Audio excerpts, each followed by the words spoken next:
He was a butcher, hands lined with the long scars of a life spent at a counter, knuckles nicked from days that began before dawn and ended when the streetlights blinked on. He wore the trade on his body, the stiff white apron stained faintly with old blood, the scent of salt and smoke that clung to his jacket even after he washed. People in the neighborhood thought they knew him because they bought meat from him, because he had a way of cutting a roast so the fat sat just right, and because he kept his prices fair. They called him practical, solid, the sort of man who trusted scales and ledger books more than promises.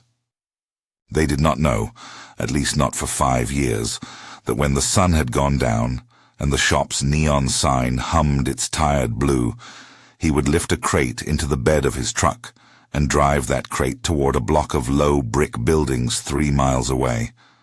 They did not know that, clean of aprons and smelling of nightly rain, he would slip through a back gate, leave the crate on a stoop, and walk away without a word. The crate always contained meat, good meat, not the scraps of an overstock. Cuts wrapped in butcher paper, sealed with a small round sticker, stamped with a single letter. A cipher he used, and no one could read. 5 years of crates, 5 winters, and 5 summers. A rhythm that nobody but him and those who prepared the orphanage's meals ever knew. He had become, in the way that matters most, invisible. The opening image was a study in contrasts. Morning light on the shop's stainless counter. The butcher's knife catching the sun. A child 2 neighborhoods over pressing a thumb into soft bread, cheeks flushed from a warm meal. The 2 belonged to the same story. He did the heavy work. The child slept with a clean belly. The world that morning required no more explanation. It only needed its small miracles, measured, steady, the kind that do not invite newspapers. If this surprising opening grabbed you, please tap like and subscribe so the story can continue. That first night was nothing dramatic. He could say now that it was the sort of thing people do when they want to be useful and don't need praise. He could also say that he was avoiding a man at the pub that evening, or that his hands would not stop shaking from the small, standing ache inside him. But the truth sat somewhere between plain motive and a stubborn private rule. He kept his help small, close, and consistent. It was how he had learned to honor a debt he once owed to a stranger's kindness, and how he learned to measure his own worth. In the weeks after that first crate, the deliveries continued. He locked up at midnight, thumbed at the padlock with the same slow patience he used to carve a shoulder roast, and drove down streets that glinted with stopped headlights and sleeping houses. He preferred the cold months because footsteps on frosted pavement were softer, less likely to attract the attention of the passing. He preferred rainy nights because the world smelled washed, and secrets felt safer under the patter of water. Inside the orphanage, the staff called their benefactor the Night Man for a long time, and then the Butcher, when a child pointed at the boxed meat with a dirty finger and said the word as if it were a name. The director, Maya, placed the packages in the walk-in cooler and set them aside for the week's menu. Stews thicker than memory, meat sandwiches wrapped for kids heading to school, a festive roast on birthdays. The meat was never the full story of their days. There were lessons, chores, and the small boredom of shelter life, but it kept the rhythms of the place healthy. It let a child sleep without the knot in their stomach that hunger tightens in the middle of the night. Hank, because that was what his name was on the little brass tag above the shop's counter, although plenty called him other things behind his back, was not a man of many words. He disliked parlor talk and neighborhood gossip. He kept a narrow circle. The assistant behind the counter, his aging brother who ran the bookkeeper's desk, a woman who supplied the cured bacon on Thursdays. When someone asked him why he gave, his answer was often a shrug and a joke that made people laugh but did not explain anything. Because it's food, he'd say. Food fixes more than you'd think. When the question came with expectation, public acclaim, or a gentle moral lecture, Hank would steer the conversation back to the roast on the floor or the bill to be paid. He was good with meat and not so good with reasons. Yet he had reasons, private and small. They lived in the long creases at the corner of his eyes. They lived in the quiet mornings, when he sat on the back step after locking up and listened to the city breathe. The origin of that giving was a single memory he returned to like a prayer, a memory that felt as worn and true as his favorite cleaver. When he was 10, winter had been harsher than that year's storms. Heat was a rumor in his childhood home, an expensive rumor, and his mother kept the curtains closed to hold what little warmth they could. One night, they had almost nothing to put on the table. The cupboards had been measured and found wanting. His mother had tied on her old coat and walked 2 blocks to the corner store to ask if there was anything to spare. Someone behind the counter, a woman whose hands were soft and whose laugh was easy, had reached under the counter, found a small roast, and without ceremony slid it into a paper bag. "Bring it to them warm," she had said to his mother, as if it were the most ordinary request in the world. Hank could still see the woman's fingers, the softness of her voice. He could feel how his mother's shoulders eased when she clutched the bag like a secret. There was no fanfare, no declaration, no sermon, just a plain human gesture that kept a night from becoming hollow. His mother had pressed the roast into his father's hands and told him to eat his portion first. That night, when the family ate, Hank tasted the kindness as a flavor distinct from the stew, a warmth separate from the meat. His mother said, as she wiped his face with the back of her hand, "See people. That's the work."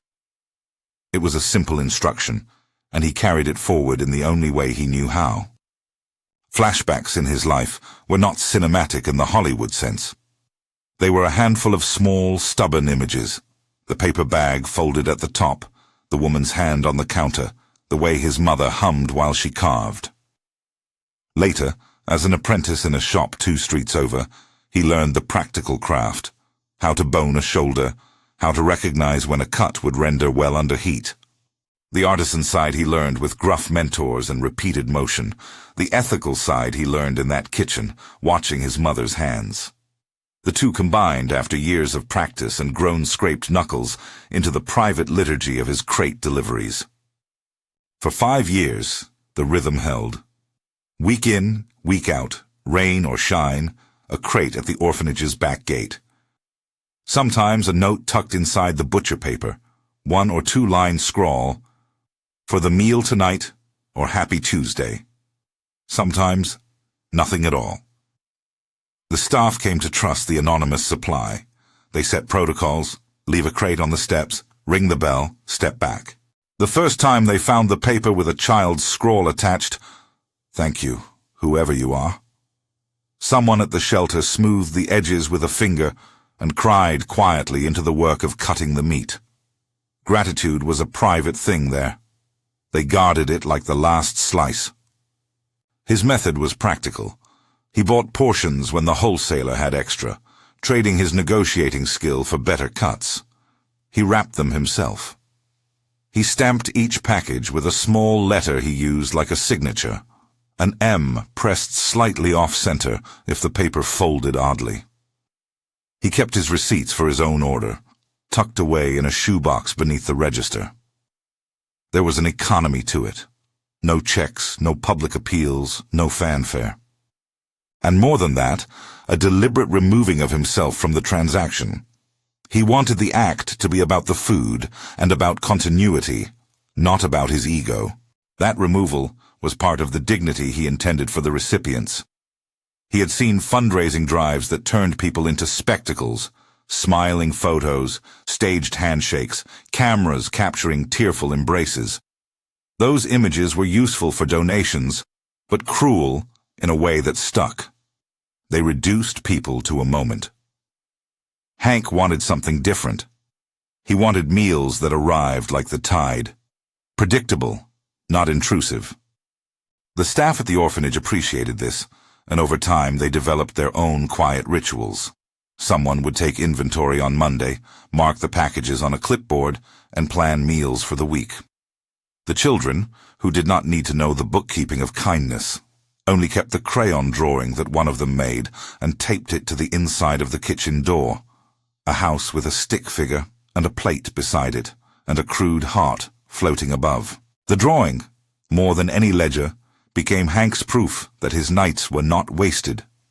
Once in a while, when he passed the orphanage on his way home and the red light above the kitchen window cut through the dusk, he would slow his truck and look. He never stepped inside uninvited. That would have been wrong. He was not a rescuer. He was a provider. The routine developed a texture. There was the ritual of the cut, how he trimmed, the rhythm of the blade.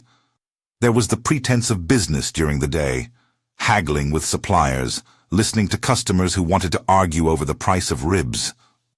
There was the companionable presence of his brother, who filled in on days Hank could not be in the shop, and who sometimes rolled his eyes at Hank's secrecy, calling it romantic nonsense. "People want to know who's behind good food, Hank," his brother would say. "They want a name." "A name is trouble," Hank would answer. And the debate would stop there because they both knew something else.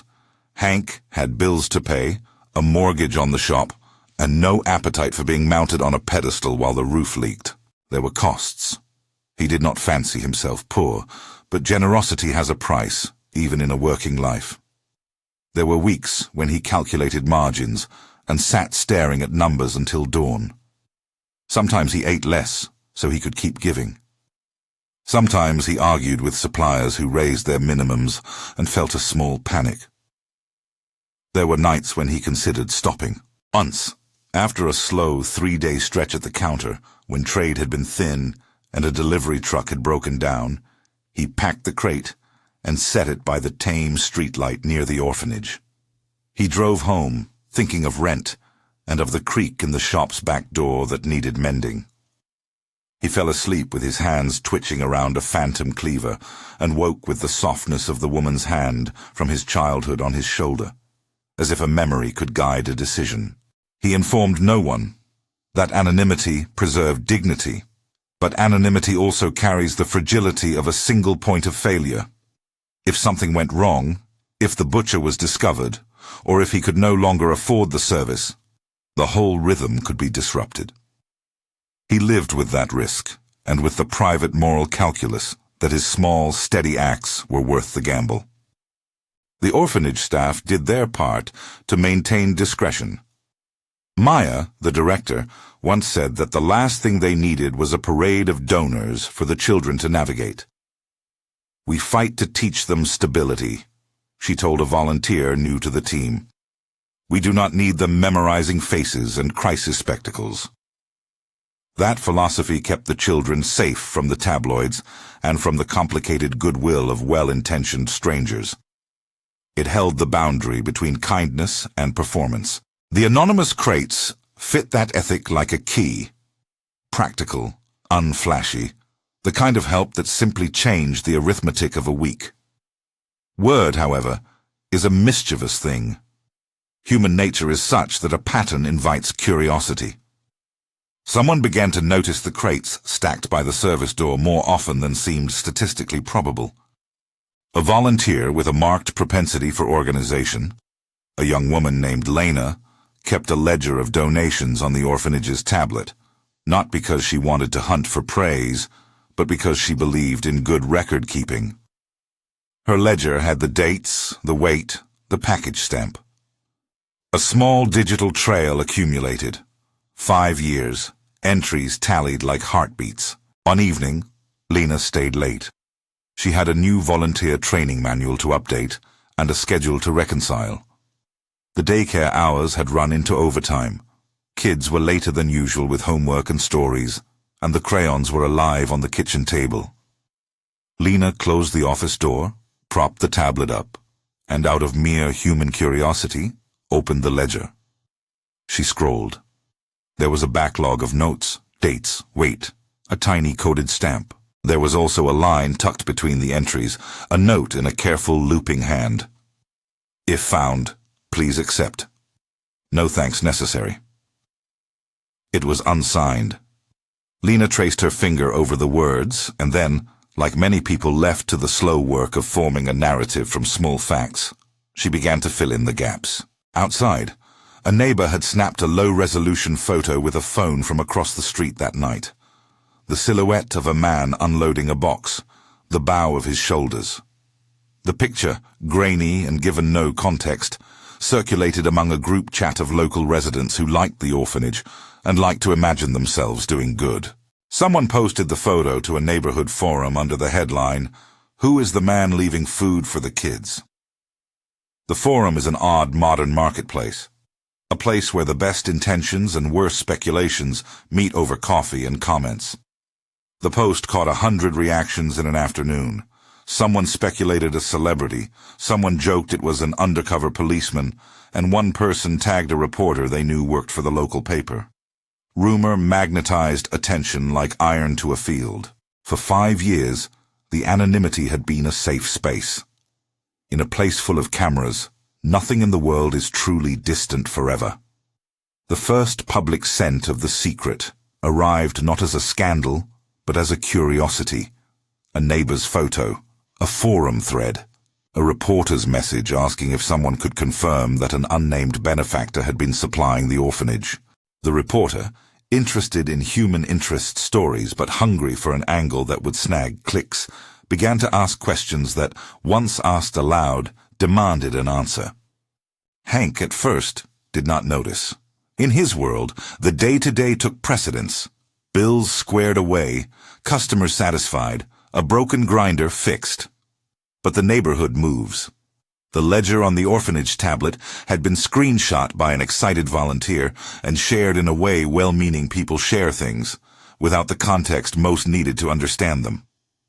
The nightman's silhouette, paired with a ledger that suggested consistency, became a puzzle on someone else's timeline, and puzzles get solved by people who like the thrill of fixing things.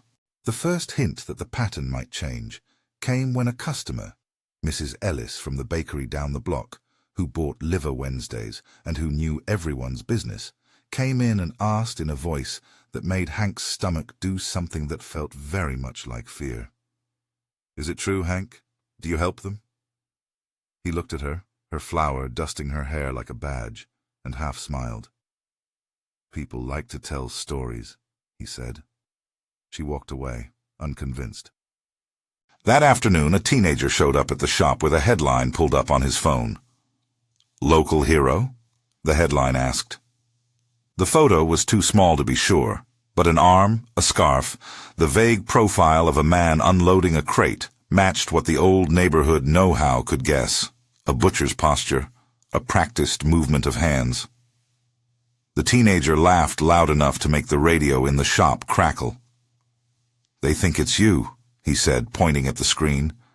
Hank's hands, which often told stories he did not voice, tightened around a cleaver, as if it were something to be clutched against a sudden wind. There were small escalations after that.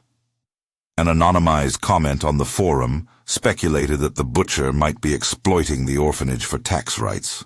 An outraged reader called the shelter to demand transparency.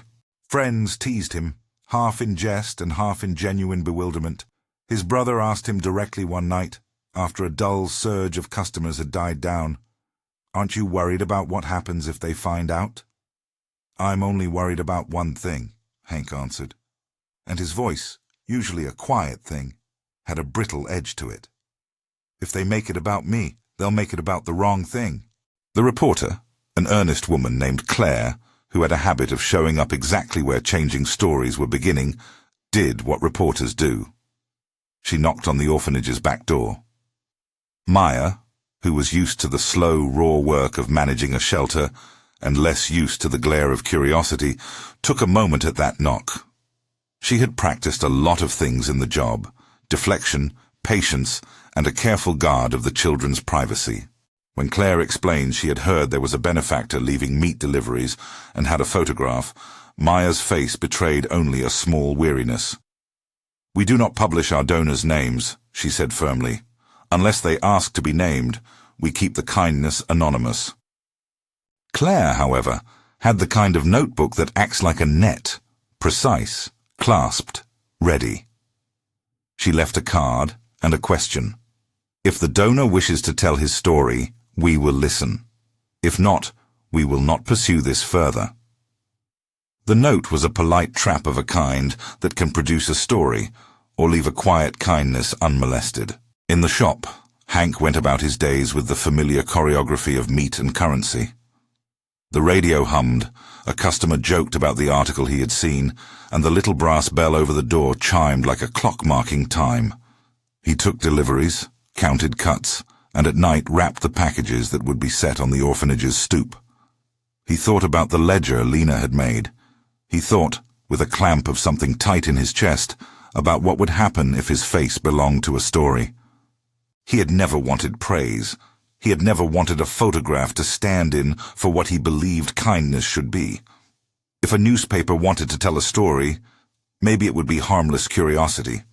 Maybe it would sing praises and then sell ad space beside the piece. Maybe someone would call him noble, and he would feel embarrassed, like a man receiving a medal he had not asked for. But Hank understood, too, the way public interest can twist intent. He had seen people's generosity turn into spectacle. He had watched the line that once stood between dignity and display dissolve in the glare of attention. He feared what would happen to the children if their nights of steady meals turned into a photo-op season. One night, when the city felt thin and the air smelled of distant rain, he drove the usual route.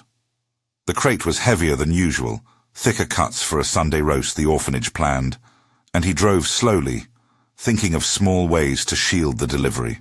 He pulled into the alley and, as if conjured by the neighborhood's taste for the dramatic, found a small roadside memorial of people with opinions. A camera phone pointed from an upstairs window, an open window with someone whispering into a microphone. For a second, he thought of turning the truck around, driving to a different block, sending the meat to a larger shelter. It was the practical maneuver in a crisis. Avoid attention, change the pattern. But something in him refused to run. He thought of his mother, of the woman behind the counter who had not asked questions, of his little ritual that had kept 5 winters from feeling desperate. He thought of the children's crayon house taped to the kitchen door.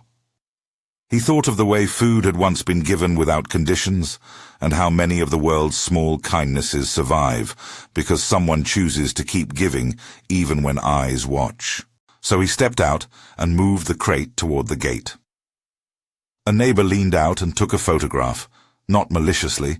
Curiosity has an arm like that. But the flash of a phone is an act that translates private life into public speculation. The picture went where pictures go, slid into threads, collected comments, drew attention. The next morning a headline asked, "Who is the anonymous butcher feeding the children?" And an op-ed suggested a civic conversation about the ethics of anonymous charity. The news did not explode into immediate scandal, but the seed had been planted. Questions that once lived like quiet ripples under the surface now rose to the top. Some voices praised him as a quiet hero, other voices asked whether anonymity could mask other intentions. In the only place that mattered to him, the kitchen where the meat warmed and the children ate, questions were the last thing the staff needed. Yet questions have a habit of arriving whether welcome or not. Hank found his routine pulled into the light like a moth under a lamp. He felt the tug of scrutiny like a wind on a loose sign. Customers stopped by the shop more often with a sympathetic or a judgmental face. A man he owed money to asked him, pointedly, whether charity was a good business model. His brother, who kept the books, watched silent and then, in an uncharacteristic moment of bluntness, said, "You know how this ends, right? People want to fix things with headlines. We have a mortgage." The pressure was not all external. Inside him, the old hesitation stirred, the calculation between sustaining a rhythm and exposing it to the world. He worried about the children as if they were his own secret ledger. He also worried about the moral shape of his action. He wanted his giving to stay about the food, not about his name etched into somebody's weekend feature. At the edge of all this, a decision began to take its first small steps. The ledger and the photo had become a map, and maps invite movement. Lena, who had never intended to start a controversy, messaged a friend in community outreach and whispered, We could use help, as if the practical need might be the argument to justify publicity. The reporter, Claire, followed threads, stitched rumor into a narrative, and kept asking polite, insistent questions. She sounded in those calls like a person who believed that telling the right story might coax more people into doing quiet things. Hank detected the pattern of the world tightening around a small kernel of his life. He thought of the woman behind the counter in his childhood and of his mother's quiet instruction to see people. He did not want the spotlight. But he also saw, narrow and practical, the benefit that could come if the attention became a bridge rather than a blade. He could step aside and let the rumor be a rumor, continue to leave crates until his strength or money failed. Or he could step into the awkwardness of explanation and try to steer what would follow. The choice would not be theatrical. It might be a brief conversation with Maya, or a note under butcher paper, or a meeting in a fluorescent office with a reporter whose sympathy was mixed with commerce.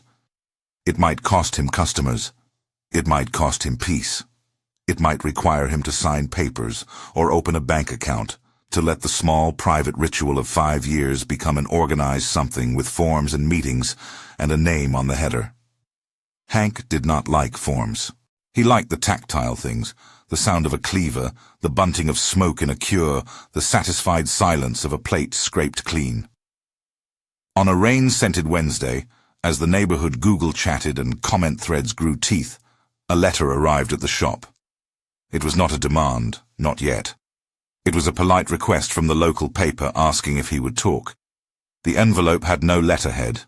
It was modest as the man who opened it. He turned the paper over. His name was not on it, only a polite offer. If you are willing to share, we will listen. If not, we will not pursue. Hank walked to the back of the shop, to the small stool where he kept his personal shoebox of receipts and the faded photograph of his mother holding a paper bag. He had never said her name in company. He had never admitted that part of his origin story. Now, a packet of attention sat on the counter and offered him a microphone he had never asked for. He could have set the envelope in a drawer and let the world keep puzzling. He could have lit the shop's oven, slid the roast in, and let the night do its slow work. He could, and for a long moment he nearly did, because he had lived for 5 years in the care of anonymity and habit. Outside, the city breathed on. The orphanage's little drawing fluttered in the kitchen when the door opened on an early volunteer, and someone hummed a lullaby as they set a pan on the stove. Life, in its small circles, moved forward. Children going to school, a volunteer collecting notes, a reporter composing an email. The photograph of a man with a box had already traveled further than anyone expected. It sat on a server that would inform other servers, and soon enough the conversation about the man who was a butcher and that he had fed an orphanage for 5 years had a life independent of the man himself. Inside the shop, Hank picked up his cup of coffee, bitter, always, and looked at the envelope again. He considered the ledger Lena kept, the stamps on the butcher paper, the crayon house taped to a kitchen door. He thought of small kindnesses he had received in his life that were the difference between a bad night and a room where curtains kept the cold out. He thought, too, about how things break when they are forced into sunlight. A decision sat on the edge of his breath. He had been an unknown savior by design. Now the world was asking him to be something else, named, possibly applauded, possibly criticized. The consequences would ripple. The children, the staff, his shop, his brother, the community. His hands, scarred and steady, closed over the cup and made a map of the future that began with nothing more than a knock on a door and a question from a reporter. At the orphanage, Lena closed the ledger and stood for a long minute staring at the neat column of dates. She was a person who kept lists because lists are a kind of safety. Someone had posted the photo online and attached it to the ledger screenshot with the caption, "5 years. Who is he?" Her thumb hovered over share and delete like a pair of scales. She thought about the children, about the principle of anonymity the director had insisted on, and about how the world sometimes took the private and made a stage. She chose to call Maya. Maya answered on the second ring, voice steady but tired. "We aren't looking for an audience," she said. "We just want steady help." Lena told her about the photo, about the thread, about the reporter's card. Maya exhaled and said two small words that would alter the course of the next days. "Do not respond." But the internet does not always listen. A neighbor's curiosity had escaped the confines of community protocol and grown teeth in the feed. The photograph circulated a little further, and that is where the parting line of privacy and publicity first trembled. Hank locked the shop that night with the envelope in his hand, and a low, unfamiliar fatigue settling over his shoulders. His brother waited in the dim back office with a stack of invoices and a look that asked more than words. Hank placed the envelope on the table, poured himself one more cup of coffee, and sat down. He thought of his mother and the woman who had given her a roast. He thought about dignity and spectacle in the same breath, and understood, with a cold clarity that knows the price of things, that this particular quiet could not stay untouched forever. The next morning, the reporter arrived at the shop without an appointment. Claire introduced herself with a gentle, practical tone, part curiosity, part professional courtesy. She offered Hank a space to speak if he wanted. Hank watched her for a long minute. Her notebook was clean and ready. Her eyes were not unkind. In the space between them lay a simple fact. The world had discovered what his hands had done in the dark. He could have walked away. He could have turned the reporter to the director at the orphanage and insisted on continued anonymity. He could have said nothing and continued to leave crates beneath the red light of the kitchen window. Or he could do something else, say the thing aloud that meant more than the anonymous stamps in the crates. He could let the conversation grow into the sort of attention that pooled resources and drew volunteers. He could let it become a bridge for others to step over and join the work. Hank inhaled meaty, oily air and felt the city press its suggestions around him like weather. The choices were neither simple nor small. He lifted his eyes to Claire and found in them not only curiosity, but a mirror for the decision he had been avoiding. A truck passed by on the street and drowned the pause. The shop's bell chimed. Outside, someone had begun to discuss whether unnamed generosity was a virtue or a liability. Inside, the envelope sat like a map of small risks. He had given for 5 years in the way his mother had taught him, quietly, without asking. The world, which loved narratives that fit in a weekend paper, had other habits. Hank shoved his hands into his apron pockets, felt the familiar nicks along his fingers, and then, for the first time in years, spoke of the woman behind the counter who had handed his mother a roast. Claire wrote as he spoke. Her pen moved in long, careful strokes, recording words that would be read by people who never knew the feel of a cleaver. The photograph that had started this small chain of events waited in the cloud. The ledger waited on the orphanage's tablet. The city, curious, watchful, full of practiced opinions, leaned in. No dramatic resolution came at that moment. The choice had been made neither fully nor not at all. The story, which had been a private rhythm for half a decade, now had the texture of public possibility. Hank left the envelope on the table and walked to the back door where the crates were stacked. He placed his hand on a wrapped package, feeling the weight of meat and paper and the small sticker stamped with his quiet mark. He understood, in the way a man understands the balance between a blade and a bone, that some cuts change the shape of things. At the orphanage, someone cleared the kitchen table to make room for a meeting they had not planned. Lena folded the ledger closed. Maya sat down at her desk and opened an email she had been putting off. A message from a journalist asking if the director would accept a comment or make the children's quiet work public. She typed 3 words, deleted them, and left the draft as if words could be decisions deferred. The photograph was out there now. The ledger documented the past 5 years. and the city had only begun to hum. The next step would require more than anonymity could provide or protect. It would require a choice that would ripple outward, into a paper, into other people's willingness to join, into the longevity of the help. Hank walked out of his shop that night with the taste of coffee bitter on his tongue, and the knowledge that his secret had stopped being a secret. He had started his giving because someone else had done the smallest thing without spectacle. He had preserved dignity for 5 years by keeping himself at the margins, but events, like knives left near the edge of a table, can nick even careful hands. He lifted the crate with the same practiced motion he had used 1,000 times. The city's light fell in strips across the pavement, like a moving score. He set the crate down at the back gate of the orphanage and hammered its latch gently, as if the wood needed convincing. He looked up at the kitchen window, where the red bulb glowed, and imagined the children, safe and eating. He felt the tightness in his chest loosen just enough to let him decide. He would not run. He would not hide behind anonymity if that forced the help he had been giving into a brittle corner. But he did not want a parade of praise either. His choice, made that night, would thread a needle between privacy and the public good. He left without making an announcement, but he left with the awareness that a new season had begun. The photograph had not yet been turned into a headline that ruined or redeemed him. The ledger sat quiet on a tablet.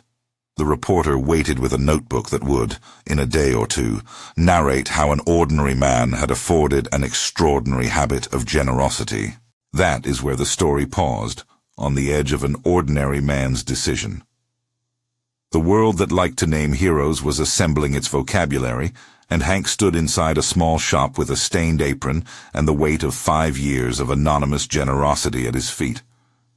He had been a butcher whose hands delivered meat in the dark.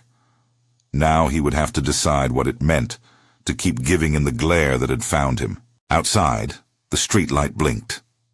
Inside, the crayon house on the orphanage's kitchen door was still taped there, and someone had circled the heart with a new stroke of red. The heart seemed to say, simply, that the story was not only about one man. It was about a continuity of seeing people. The old woman behind the counter who gave without spectacle, the mother who kept the curtains drawn against cold nights, the boy who learned to notice. The photograph, the ledger, the envelope and the small sticker, stamped with a single letter, were all parts of the same knot, waiting for a hand to choose how to undo or to tie them tighter. At the shop, Hank closed his hands around the cleaver as if to steady himself. He had a decision to make, and that decision would not be dramatic. It would be quiet, practical, and costly in ways both material and reputational. It would ask him to choose between the private ethics that had sustained him and the public possibilities that could secure the orphanage's future beyond what a single set of hands could give. He walked back inside, took the envelope from the table, and opened it. The reporter's note lay within, like a small ladder. On the back of the card, Claire had written, in a neat, patient hand, "We can tell it the right way. We can protect them. We can also help others join." The words were an offer and a promise. They were not the only way forward, but they were a way.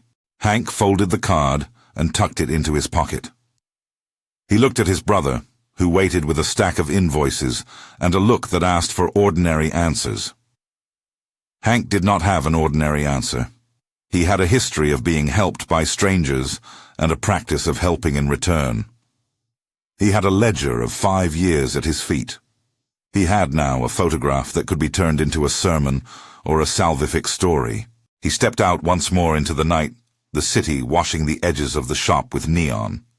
The crate at the orphanage's gate would be taken in tomorrow and turned into bowls and sandwiches and a small roast for a birthday. The children would eat and maybe forget, for the span of a week, that the world could be hard. The photograph would continue its slow circulate. The ledger would remain a quiet proof of consistency. Inside Hank, something had changed. A private rhythm now required guidance in the public sphere. The first move was not dramatic.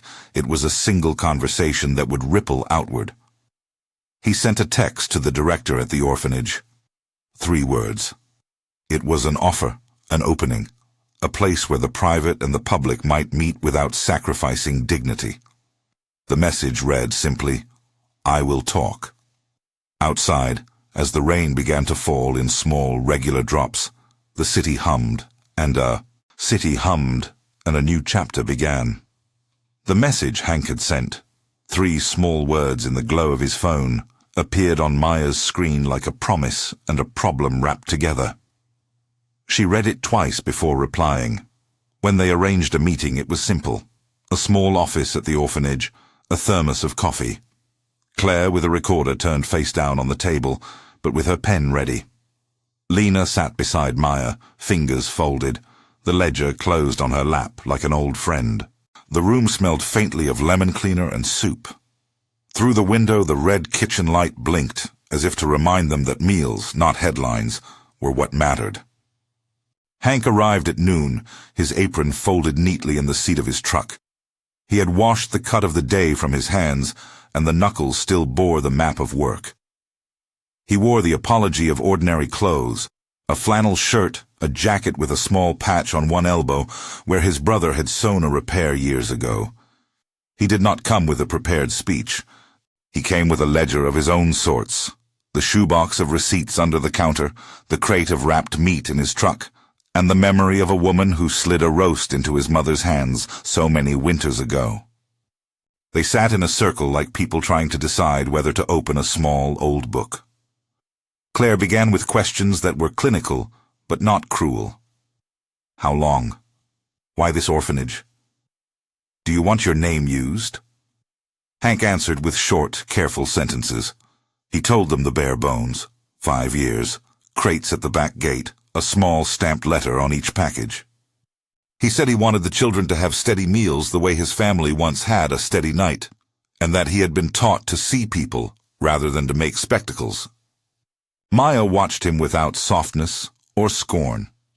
She had a director's instinct for assessing motive the way another person might read a recipe by taste. She appreciated that his giving had been reliable and practical, but she worried about what would happen if curiosity turned into a flood. "If this becomes a story," she said, "we could get offers that are more about photos than food. We have to make sure the children are protected." Claire folded her notebook closed and looked at Hank. "People will want to know the person," she said, "but you are asking us to put protecting the kids first. Tell me how you imagine that." Hank thought of the sticker he pressed on butcher paper, the stamp of a letter that meant nothing to anyone else.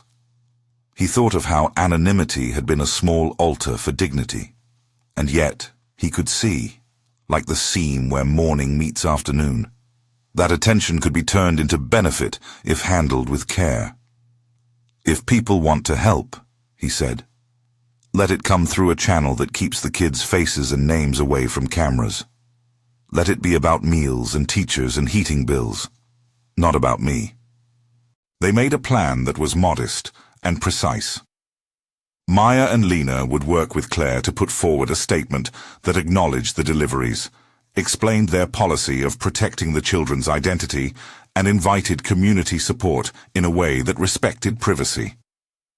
Claire, who had a sense that stories could change how people moved in the world, promised an article that focused on the rhythm of giving and the structural needs of places like the orphanage, rather than turning Hank into a caricature of virtue.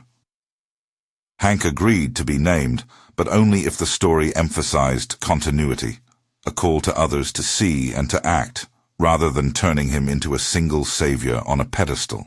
When the piece came out, it read like someone had lit a candle rather than fired a flare. Claire wrote about a butcher whose nightly crates had kept a kitchen full for 5 winters.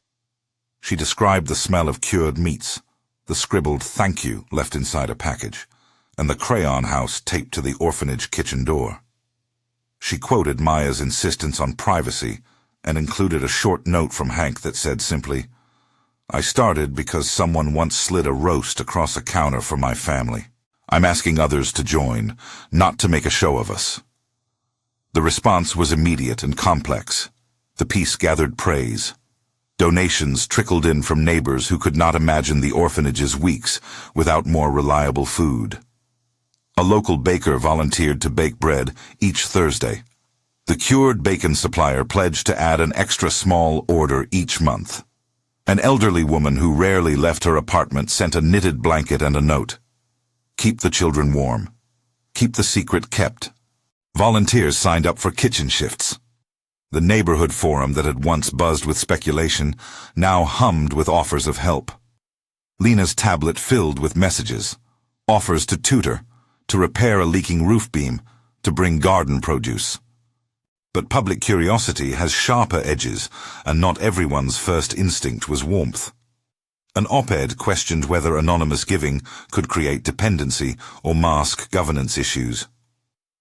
A commenter suggested checking whether the meat had been handled properly, an insinuation that implied negligence and, by extension, guilt.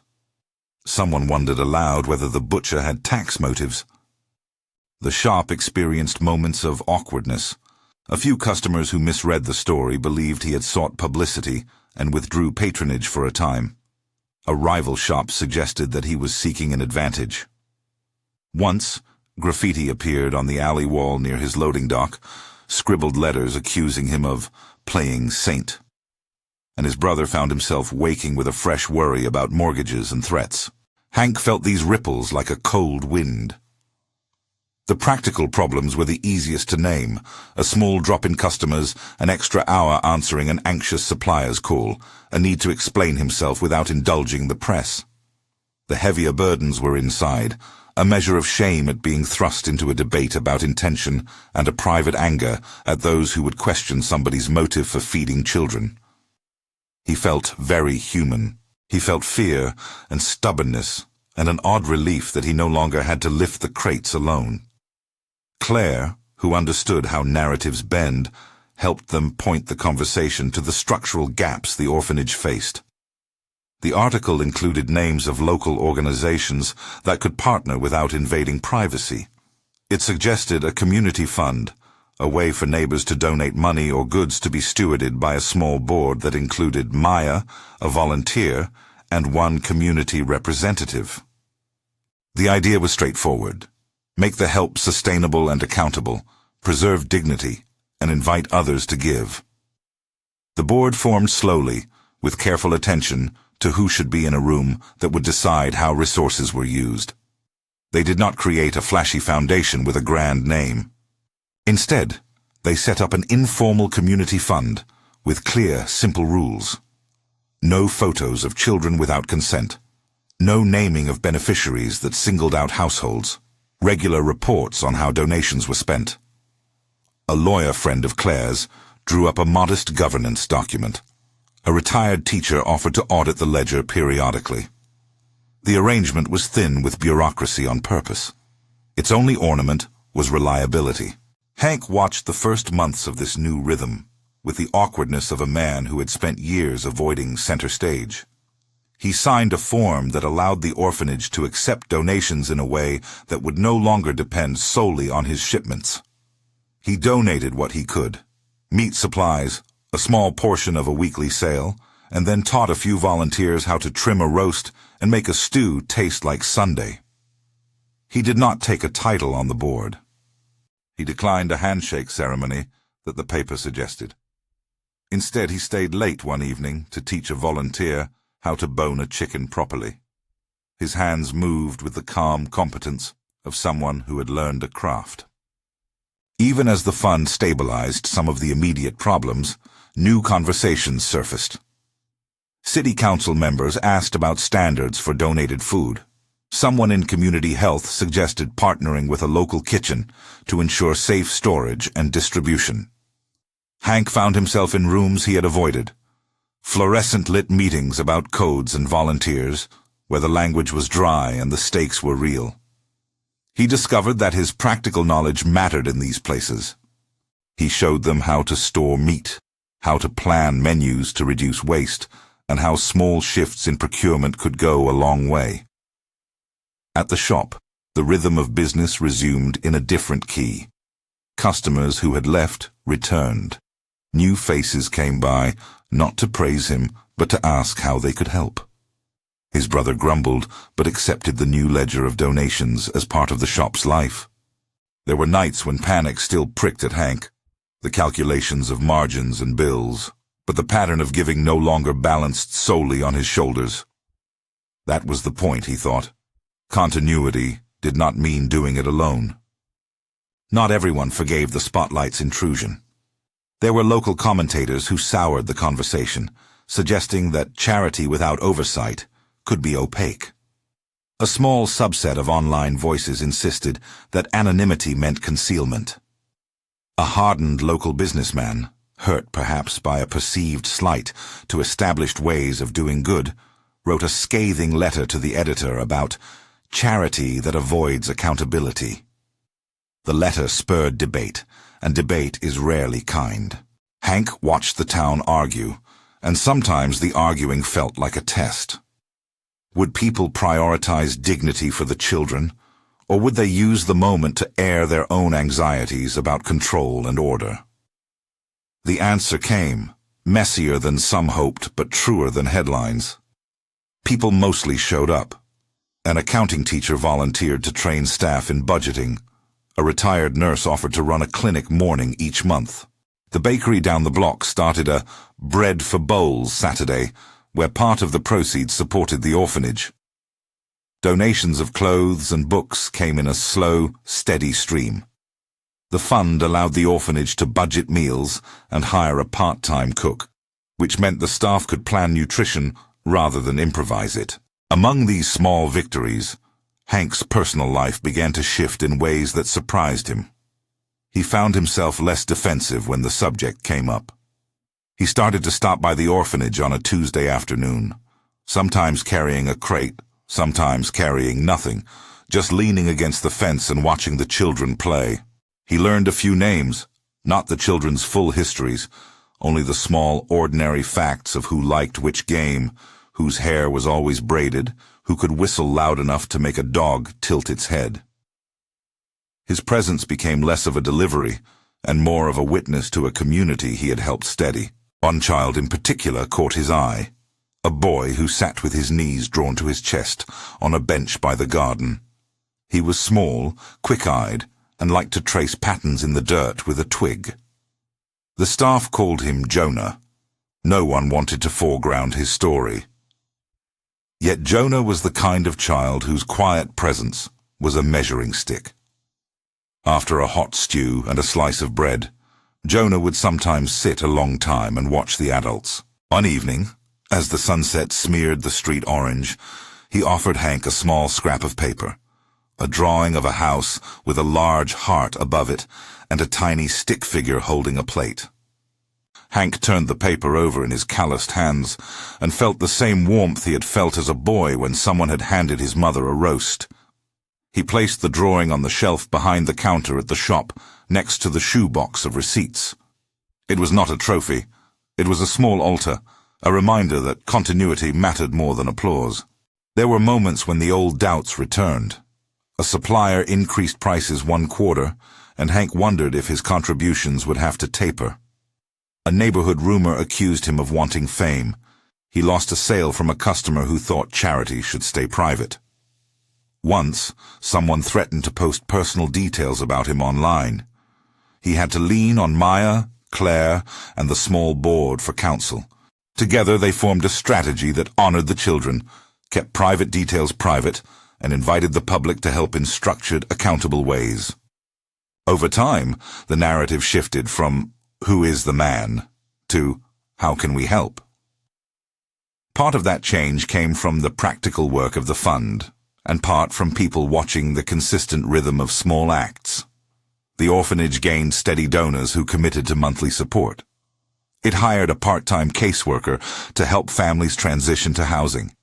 It added enrichment programs that encouraged creativity, art, reading circles, a tiny garden where the kids planted tomatoes and learned to wait.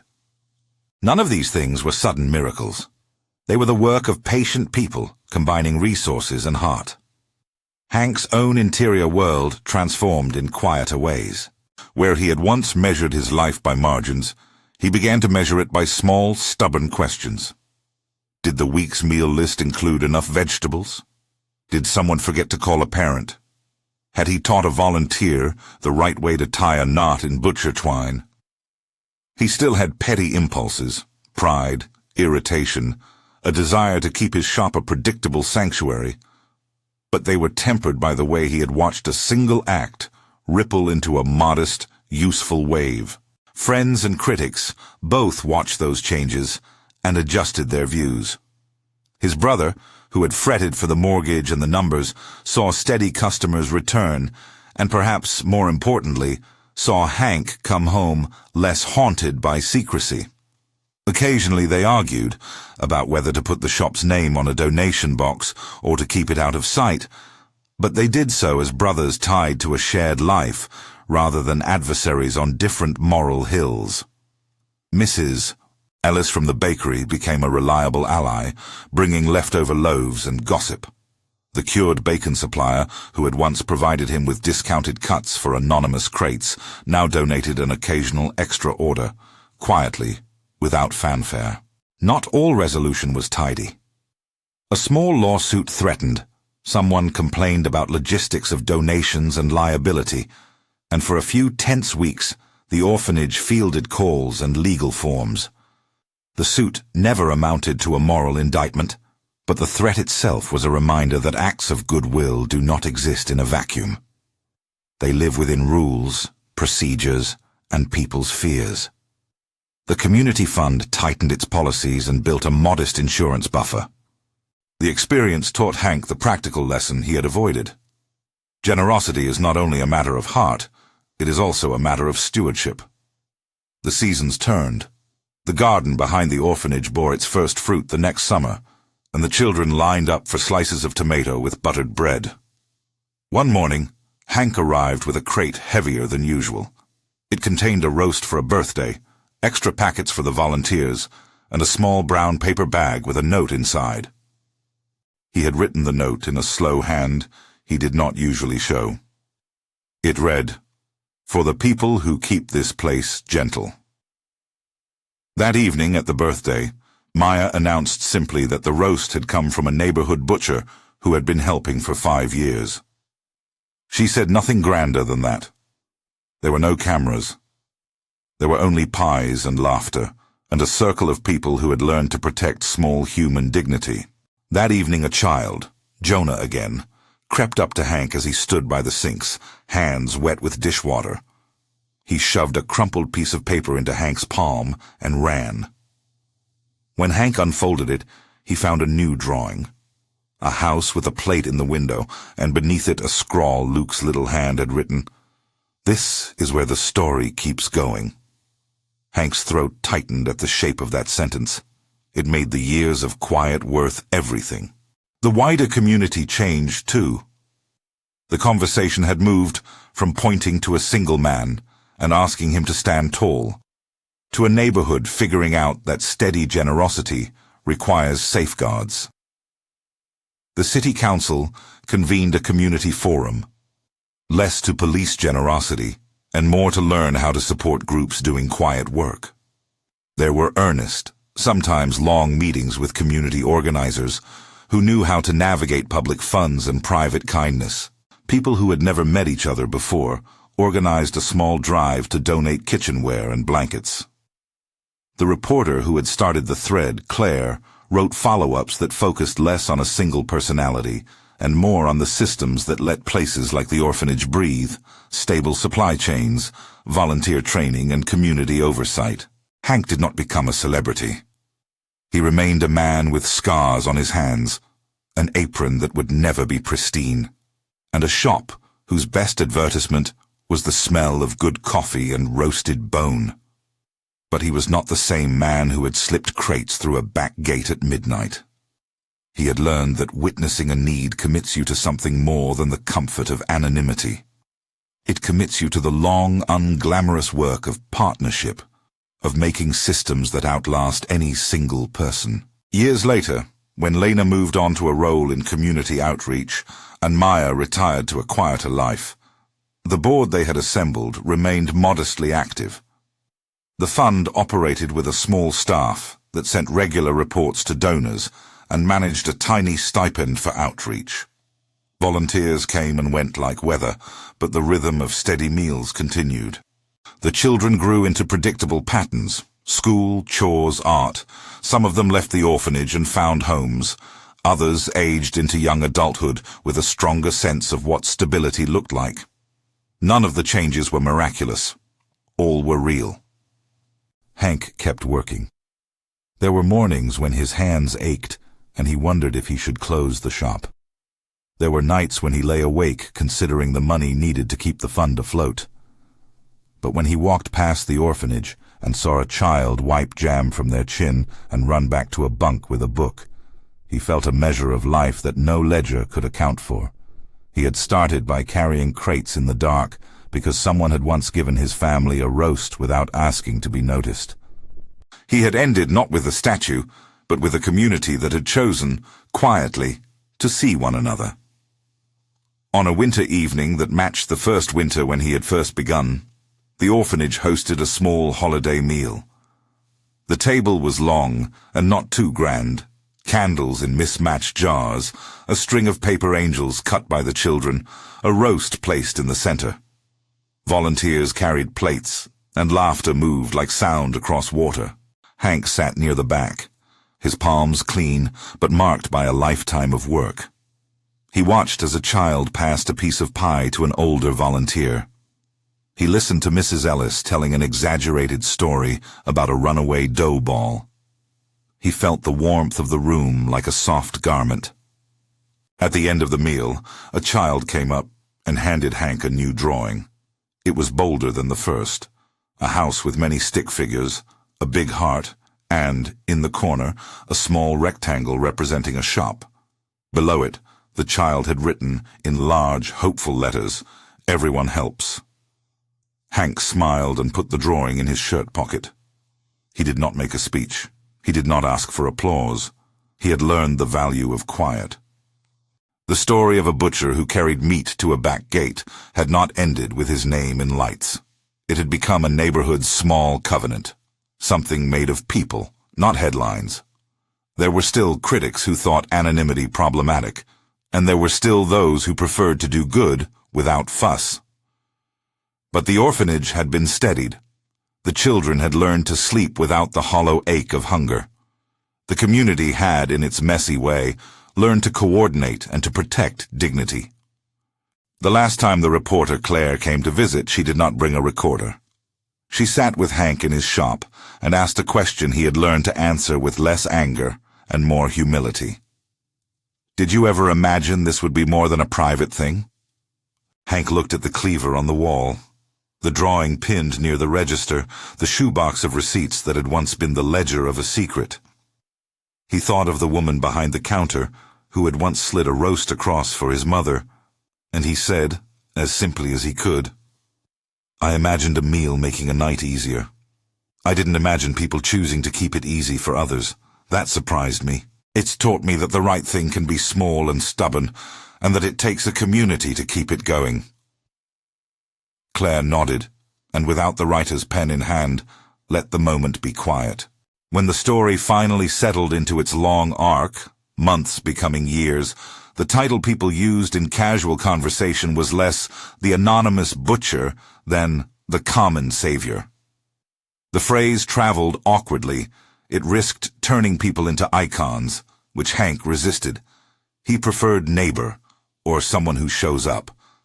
But the idea stuck. Salvation was not only the province of the grand. It happened in actions that were ordinary and sustained. On his last quiet evening in the shop before the spring thaw, Hank closed early and walked down the block. The orphanage's garden beds were being prepared for new seedlings. Jonah, now a little taller and quicker with a joke, waved and tugged at his sleeve. He handed Hank another drawing, this one elaborate with a sun and a row of flowers. "Keep planting," Jonah said. Hank pocketed the paper, and in the way that men who have been given small kindnesses tend to do, sought out the woman behind the counter who had once helped his mother. He found that she had moved away years ago, but her granddaughter ran a small bakery now and remembered the stories. They spoke over coffee. Hank said the words he had not said in the years he kept boxes at night. Thank you. The woman's granddaughter, who had heard the story as family lore, said nothing grand in return, only that kindness had a way of repeating itself if someone chose to keep it. We don't plant for the flower to show us our name, she said. We plant so the next person has shade. It was the same lesson Hank's mother had taught him. It lived in small gestures: a roast handed over, a crate left at a gate, a drawing taped to a kitchen door. It was not tidy. It was not a miracle spelled in capital letters. It was a pattern of human beings deciding over and over to see one another and to shoulder the practical work of care. When spring arrived fully, the shop filled with sunlight and the smell of smoked ham. The sketch of the house with the big heart remained pinned near the register. Hank worked on, cutting and wrapping, sometimes humming a tune his mother used to hum. He still kept the shoebox of receipts, and the crate in his truck still felt like a small, holy thing. But now the crates were joined by many hands: volunteers who learned to wrap, donors who supplied extra produce, bakers who brought bread. The load was lighter for him because it was shared. He had never wanted to be a hero. He had only wanted to answer the single memory that pressed at his chest: the woman behind the counter who slid a roast across to his mother. In answering that memory, he had opened a pattern for others to join. In the end, the measure of his life changed less in what the papers printed and more in how he counted his days. He learned to measure himself, not by headlines, but by small things: a child's laughter after a full meal, a volunteer who returned with a new idea, a neighbor who showed up with a toolbox. On a quiet evening, when the shop's neon blinked like a sleepy eye, Hank walked home with a pocket full of spent twine and a heart not immune to the passing sorrow of the world, but more steady than it had been. Somewhere back at the orphanage, the children slept with clean blankets. The kitchen light blinked off for the night, and the drawing of a house with a heart gleamed under the small red bulb. The story he had lived, of a butcher who donated meat for 5 years, had become more than an anecdote. It had become an argument against the idea that only the spectacular saves. It argued, instead, for the power of steady hands. If you have ever had someone quietly open a door for you, left a roast at your table, lent you a ladder without fanfare, share that memory in the comments. And if you want more stories about ordinary people doing steady things that matter, subscribe for more.